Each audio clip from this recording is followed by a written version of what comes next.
அமெரிக்காவின் திடீர் அறிவிப்பு. பாகிஸ்தான் சந்தோஷம். சீனா ஷாக். என்ன நடக்குதுன்னு தெரிஞ்சுக்கணுமா?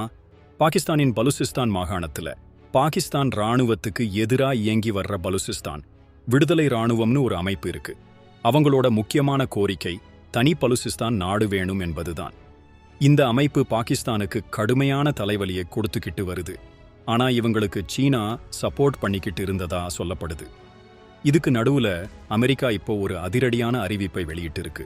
இந்த பலுசிஸ்தான் விடுதலை ராணுவ அமைப்பை வெளிநாட்டு தீவிரவாத அமைப்பா அமெரிக்கா அறிவிச்சிருக்கு. இதனால பாகிஸ்தான் அரசு ரொம்ப நிம்மதியா இருக்கு.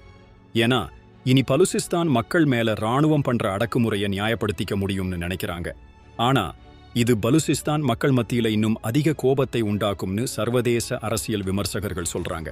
ஒரு பக்கம் சீனா சப்போர்ட், இன்னொரு பக்கம் அமெரிக்கா எதிர்க்கிறதுன்னு பலுசிஸ்தான் விவகாரம் இப்போ ஒரு பெரிய சர்வதேச பிரச்சனையா மாறியிருக்கு. இந்த நிலைமை எதிர்காலத்துல என்ன மாதிரியான விளைவுகளை ஏற்படுத்தும்னு நினைக்கிறீங்க? உங்க கருத்துக்களை கமெண்ட்ல சொல்லுங்க.